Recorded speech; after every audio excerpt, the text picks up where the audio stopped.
नमस्ते दोस्तों, मैं हूं शिवम दिवाकर और मुखर्जी नगर के हमने आपके लिए सबसे ज़्यादा वीडियोस बनाया है। दोस्तों आज आप हमारे पीछे देख रहे होंगे तो ये यूपीएससी एस्पिरेंट हैं और ये यहाँ पे जो मोमबत्तियाँ हैं इनके हाथ में जलती हुई आपको नज़र आ रही होंगी। इनसे ही जानेंगे इतना भीड़ क्यों इकट्ठी हुई है यहाँ पे और आखिर ये लोग क्यों मोमबत्ती जला के यहाँ पे इकट्ठा हो रहे हैं। आज दोस्तों तारीख है 11 नवंबर 2022, रात का समय है। हम बत्रा सिनेमा के बिल्कुल सामने मौजूद हैं, यहाँ पे जानने की कोशिश करेंगे ये आप लोग यहाँ पे इतनी संख्या में इकट्ठे हुए हैं आज, और ये मोमबत्तियाँ जला करके क्यों यहाँ पे? पहले भी आप थे? हाँ, हम लोग आज जो छावला रेप केस का जो आज डिसीजन आया है 3 दिन पहले, उसके अगेंस्ट में मतलब यहाँ पर खड़े हुए हैं। क्योंकि जो डिसीजन आया 12 साल बाद निर्भया जब केस हुआ, उसके बाद उससे भी 10-12 महीने पहले का ये केस था, जिसमें एक लड़की जो उत्तराखंड की थी, दिल्ली के छावला रीजन में रहती थी, उसको 3 लड़कों ने उठाया और उसको हरियाणा साइड, रेवाड़ी साइड लेके गए और वहाँ मतलब उसका ब्रूटल मर्डर हुआ। और इस तरीके से हुआ कि मतलब जैसे हम सोचते हैं ना कि भाई मतलब शायद सेक्स एक डिजायर होगी शायद उस वजह, लेकिन शायद ना दिमाग का मतलब एक जो जानवर के लेवल से भी इंसान है ना उस हद से भी गिर चुका है। क्योंकि शायद आपने जंगल में देखा होगा, जंगल के भी कुछ रूल होते हैं, लेकिन इस सोसाइटी में जब वही हैवानियत एक इंसान के अंदर जागती है ना, तो उसका मतलब ये उदाहरण देखे जा सकते हैं। जितने भी जो रेप केस है ना जो दिन दिन बढ़ रहे हैं, उसमें सिर्फ सेक्स जो हुआ है उसके अलावा जो है मतलब जो हिंसक जो प्रवृत्ति है वो सबसे ज़्यादा बढ़ती जा रही है। इसका मतलब क्या है कि कहीं ना कहीं मतलब जो युवा पीढ़ी है ना उसके दिमाग में मतलब वो जो एजुकेशन या संस्कार हैं वो नहीं रहे। उस लड़की को उठाया गया, उसका गैंग रेप किया गया, उसके बाद भी मतलब उसको छोड़ा नहीं गया। उसके बाद जो गाड़ी में उनके पास जो हथियार थे उससे उसके पूरे शरीर को तहस नहस किया गया, उसकी आंखें फोड़ी गई, उस पर तेजाब डाला गया, सिगरेट से उसके एक एक अंग को जलाया गया। इसका मतलब क्या है कि मतलब शायद आप जानवरों से भी बदतर हो चुके हो। तो ऐसे डिसीजन जब ये लोअर कोर्ट में, हाई कोर्ट में जाता है तो उनको फांसी की सज़ा होती है, और आज 12 साल बाद जो सुप्रीम कोर्ट है वो उनको बरी कर देता है। एक तो ये है कि अगर जस्टिस, एक स्लोगन आपने सुना होगा कि जस्टिस अगर लेट होता है तो इसका मतलब जस्टिस डिनाइड है। तो मतलब लेट से न्याय मिलना भी अन्याय ही है। और उसके बावजूद भी जब सुप्रीम कोर्ट एक मतलब लोकतंत्र का संरक्षक कहा जाता है, अधिकारों का, फंडामेंटल राइट्स का संरक्षक कहा जाता है, वहाँ के अगर वहाँ पर भी आपको न्याय नहीं मिलता है तो फिर आप कहाँ जाओगे? तो इस समाज में जो है कि वो सिर्फ ऐसा नहीं है कि अनामिका जिसका नाम रखा गया शूडो नेम, कि वो एक लड़की थी, वो एक लड़कियों के साथ अन्याय हुआ है। ये लड़कियों के साथ अन्याय नहीं, पूरी समाज के साथ अन्याय है। क्योंकि वो आपको यहाँ पे रोकना चाहूँगा, आप एक यूपीएससी एस्पिरेंट हैं, आप हर आंदोलन में छात्रों के लिए सबसे आगे आ जाती हैं। आप ही क्यों आती हैं? इतने सारे लाखों स्टूडेंट हैं, वो लोग क्यों नहीं आते? आप क्यों आ जाती हैं? आप भी पढ़ाई करो ना। अच्छा, ये पहली बात तो किसने कहा कि मैं पढ़ाई नहीं कर रही? मैं लॉ स्टूडेंट हूँ दिल्ली यूनिवर्सिटी की, ओके, अभी भी ठीक है। और मैंने आगे आ जाते हैं, इतने सारे हैं, वो लोग क्यों नहीं आते? सुनिए, ये क्वेश्चन उनसे पूछो, वो क्यों नहीं आते, ठीक है? मेरे से मत पूछो, मैं अपना सही पूछूंगा ना। हाँ तो मैं तो अपना मतलब वो कर रही हूँ ना कि भाई मेरे को अपना, अगर मैं पढ़ी लिखी हूँ, मैंने तैयारी की है, या फिर मैं जानती हूँ कि राइट्स क्या है, या मैं अवेयर हूँ, या मुझ में हिम्मत है आगे आने की, नहीं है मुझे डर किसी का भी, क्योंकि मैं जो बात उठा रही हूँ वो सही बात है, इसलिए मैं आती हूँ। अब कोई नहीं आ रहा, उसके अंदर जो गुलामियों के मतलब जो चिन्ह उनके अंदर हैं या मतलब जो प्रवृत्तियाँ हैं, तो उसका मैं तो जवाब नहीं दे सकती ना, आप उनसे पूछो। रही बात जी कोविड के, यहाँ पे आप देखेंगे काफ़ी ज़्यादा भीड़ भाड़ है और स्टूडेंट हैं, ये यूपीएससी एस्पिरेंट है, लेकिन इनके अंदर जो हिम्मत है वो शायद अभी बहुत सारे, इधर कोई सिगरेट पी रहा होगा, कोई घूम रहा होगा, लड़कियाँ भी पीती हैं, मैं देखता हूँ 3-3 एक साथ पीती हैं, लेकिन खड़े होने की हिम्मत यहाँ पे नहीं है बोलने की। यहाँ पे लाखों स्टूडेंट रहते हैं। एक अमरीश जी हैं, ये भी हमें बहुत ज़्यादा बढ़ चढ़ के दिखते हैं, नवीन जी हैं और पीछे खड़े हैं एक राज भाई हैं, ये लोग भी हैं। आप लोग हमेशा कुछ भी होता है छात्रों के लिए आगे आ जाते हैं। आप लोग पढ़ते लिखते क्यों नहीं है? आप हमेशा आगे आ जाते हैं। देखिए, पढ़ाई के साथ साथ लड़ाई भी तो ज़रूरी है। अगर हम अपने राइट के बारे में नहीं बोल पाते हैं तो हम गुलाम हैं। सत्ता पे बैठे हुए लोग डिक्टेटरशिप हो जाएंगे और वो तानाशाही रवैया अपनाएंगे, तो फिर लोकतंत्र का नाम निशान मिट जाएगा। इसलिए जहाँ हमारी हितों की हनन होती है वहाँ हम खड़ा होते हैं। अपने अधिकार को हम नहीं मांगेंगे तो फिर कौन मांगेगा? और बेहतर एजुकेशन का मतलब ही होता है कि आप अपने अधिकार के लिए लड़ें, और जो शोषित, वंचित, या जो इस लड़की का रेप हुआ है अनामिका का, उसके लिए हम लोग बात उठा रहे हैं कि माननीय सुप्रीम कोर्ट का जो डिसीजन है बेहद मतलब निंदनीय और घटिया है। नवीन जी आप बताइए, आप भी बड़ा बढ़ चढ़ के हिस्सा लेते हैं, पढ़ते क्यों नहीं है? पढ़ने के लिए भेजा है घर वालों ने? नहीं दिवाकर जी, हम पढ़ते हैं हमेशा, और हमेशा बढ़ चढ़ के इसलिए हिस्सा लेते हैं। जो एक शिक्षा का मूल अधिकार होता है वो पहले सबको जानना जरूरी होता है। जब जब हम पढ़ाई करते हैं, पढ़ के तो हम आते हैं, जब हमारी स्वाभिमान और मान और स्वाभिमान के हितों की जब हनन होती है तो हम आगे आना हम सबका कर्तव्य, एक छात्र का कर्तव्य होता है। पढ़ाई का मतलब ये कभी नहीं होता है कि हम जॉब कर ले और जॉब के अंदर किसी के अंदर हम गुलामी से अपना काम करें। अच्छा ठीक है, यहाँ पे और भी लोग हैं। यहाँ पे मैं आपसे बात करना चाहूँगा, आपके हाथ में भी यहाँ पे, आपका नाम क्या है? मेरा नाम विक्रांत है। आप क्यों शामिल हुए हैं यहाँ पे? ये इतने सारे लोग खड़े थे। खड़े किया, एक विक्टिम थी, रेप हुआ उसके साथ, तो उसके राइट्स के लिए हमें खड़ा होना चाहिए। हर व्यक्ति का ही कर्तव्य है। फंडामेंटल राइट्स जो हैं उनसे अवेयर हैं हम लोग, तो जो लोग नहीं जानते इस बारे में उन्हें हमें अवेयर करना है और किसी के साथ ना हो ऐसी घटना। ये दोस्तों कब तक हमारे देश में ऐसा लगभग होता रहेगा? ये लोग आए दिन आवाज़ उठाते रहते हैं और बड़े बड़े वादा करते रहते हैं नेता लोग कि बेटी पढ़ाओ, बेटी आगे बढ़ाओ, बेटी सुरक्षित है हमारे देश में, लेकिन ऐसा ये केवल अखबार में और टीवी में ही अच्छा लगता है। ये ग्राउंड लेवल पे ऐसा कुछ है नहीं। मुझे भी नहीं लगता, आपको लगता है ऐसा कि बेटियां सुरक्षित हैं? जी बिल्कुल भी नहीं। आज के डेट में कोई सुरक्षित नहीं है, क्योंकि हम लोग जिस तरह से एक्शन लेना चाहिए उस तरह से नहीं ले पा रहे हैं। अपनी बेटी को आजकल रोड पे नहीं निकलने में डर लग रही है, उसके लिए हम लोग को ज़रूर कुछ ना कुछ एक्शन लेना चाहिए। यहाँ पे और भी हैं। आपका नाम क्या है? आयशा। अच्छा, आप क्यों आई हैं मोमबत्ती लेके यहाँ पे? और आपकी जैसी लड़कियाँ इधर बहुत सारी घूम रही हैं, वो लोग तो नहीं आए? तो वो लोग नहीं आई तो नहीं आई, बट जिसको स्टैंड लेना चाहिए, जिसको लगता है कि हम कर सकते हैं, वो क्यों नहीं आएगी?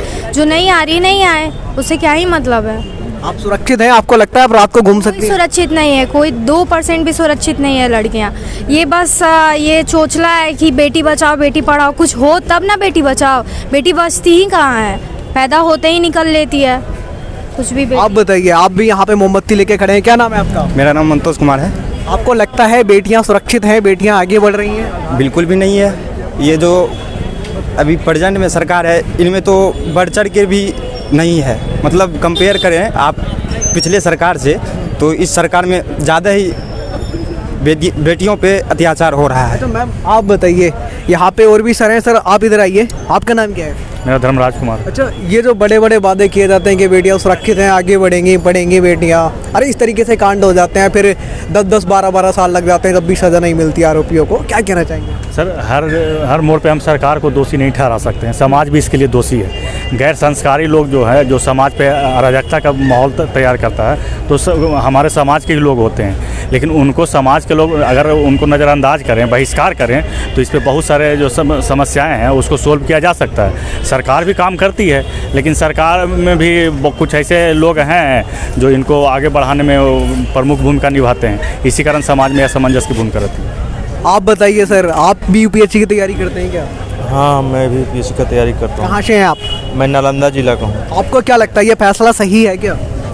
ये बरी किया गया ये माननीय सर्वोच्च न्यायालय के द्वारा, तो माननीय सर्वोच्च न्यायालय का सम्मान करते हुए मैं अपील करूँगा कि कोई खामी न रह जाए। फिर से आप ये रिव्यू पिटीशन में आप देखिए, रिव्यू पिटीशन का ये हमारे संविधान में ये दिया गया है अवसर। तो जब ये किसी के साथ रेप होता है, ये मर्डर होता है, आप अभी देखिए निर्भया के साथ हुआ, तो और ये पहले ये होना चाहिए था, लेकिन उसमें भी ये टाइम लगा उसको एग्जीक्यूशन होने में। तो ये सर्वोच्च न्यायालय से अपील है कि ऐसे जघन्य अपराध में ये कोई बरी न हो, कोई छूटे नहीं, जिससे कि हमारी महिलाओं का, हमारे समाज का विश्वास जगे, पुलिस में, ये न्यायालय में, सरकार पे विश्वास जगे और वो अपने आप को सुरक्षित महसूस कर सके। हमारा देश है जो ये मातृभूमि कहते हैं, लेकिन ये महिलाओं की सुरक्षा ही नहीं होगी तो हमारा देश ये कैसे आगे बढ़ेगा? दोस्तों यहाँ पे आप देखेंगे इन लोगों ने पूरी जो कैंडल हैं यानी कि मोमबत्तियाँ यहाँ पे रखी दी हैं, और इसमें आप देखेंगे बहुत ज़्यादा स्टूडेंट जो है शामिल हुए थे, और इनसे ही मैं भी जानने की कोशिश कर रहा था लगातार। इधर आप देखेंगे और भी छात्राएँ हैं, छात्र हैं, और यहाँ पे इन्होंने मोमबत्तियाँ पूरी लगा दी हैं। और भी लोग हैं, मैं उनसे बात करने की। अच्छा आप ही बताइए सर, आप कुछ नहीं बता रहे हैं, आप बताइए क्या आप खुश हैं ऐसा फैसला देख करके? नहीं, हम खुश नहीं हैं। मनुष्य एक सामाजिक प्राणी है, समाज में रहता है, तो समाज में जो भी घटनाएं घटती हैं उसके लिए वो जिम्मेदार है। क्योंकि हम भी एक मनुष्य हैं, एक प्राणी हैं। किसी भी, कोई महिला है या पुरुष है, सब लोग का बराबर अधिकार है। कोई महिला के अगर किसी भी उसके अधिकारों के या उसके प्रति अब कोई व्यक्ति बाहर कैसे निकले, ऐसी जो घटनाएँ होती हैं लोग डर जाते हैं, सामने वाले लोग निकलने नहीं देते हैं। जहाँ तक उनकी हितों की रक्षा करना है सरकार का भी काम है, पुलिस का भी काम है और सोसाइटी का भी काम है। सोसाइटी से अलग नहीं, समाज से अलग नहीं है। हर व्यक्ति का कर्तव्य है कि उसकी हित की रक्षा करे, ठीक है ना।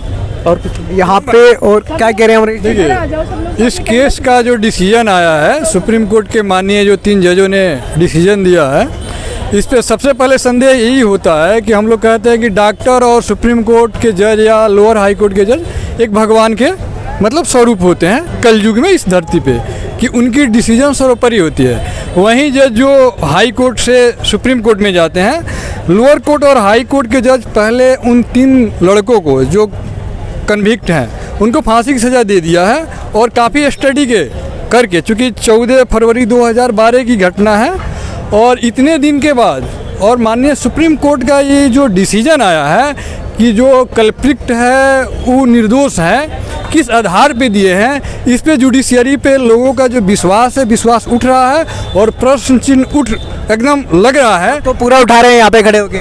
नहीं, हम क्या, पूरे देश में उठ रहा है। उत्तराखंड के माननीय मुख्यमंत्री जी ने इस बात को बोले हम कि रिव्यू पिटीशन डालेंगे सुप्रीम कोर्ट में। हम लोग क्या पीछे रहे? वो मुख्यमंत्री हैं तो क्या हम लोग भी आगे बहुत कुछ कर सकते हैं। यहीं से तो आगे कार्रवाई बढ़ती है ना। कोई मुख्यमंत्री बनेगा, कोई डीएम बनेगा, कोई एसपी बनेगा, कोई ये लोग लॉयर हैं, ये लोग लॉ मिनिस्टर बनेंगे आगे, जो भी चीज़ें हैं।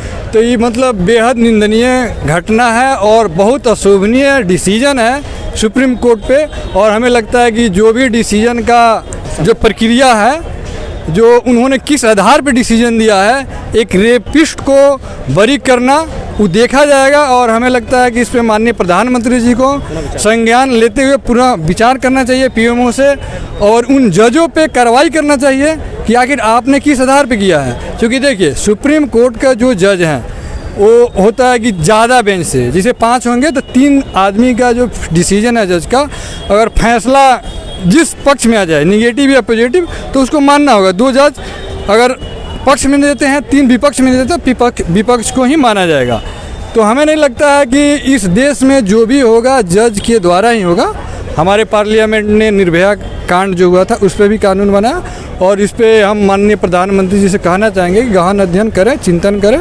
और आप तो कहते हैं कि हम बेटियों को सुरक्षित रखते हैं, तो बेटियों का जब रेप होता है, बलात्कार होता है, उसको जिंदे जला दिया जाता है, सिगरेट के टुकड़ा से मारा पीटा जाता है, तो आप कुछ बोलते नहीं हैं। इसका मतलब आप जो दिखाते हैं वो है नहीं, जो कहते हैं वो करते नहीं हैं। आप इस पे बोलिए, हम तो यही कहेंगे उनसे। दोस्तों, हम मुखर्जी नगर में ही थे और यहाँ के हम आपको पल पल के वीडियोस लगभग डेली दिखाते रहते हैं। यहाँ पे कई सारे साथी जो है जमा हो चुके थे। कुछ मैं आपसे यही कहना चाहूँगा, आपके जो भी विचार हैं आप कमेंट बॉक्स में ज़रूर लिखिए और हम उन पर ध्यान ज़रूर देते हैं। आज की वीडियो में इतना ही, मिलते हैं आपसे किसी और वीडियो में। जय हिंद।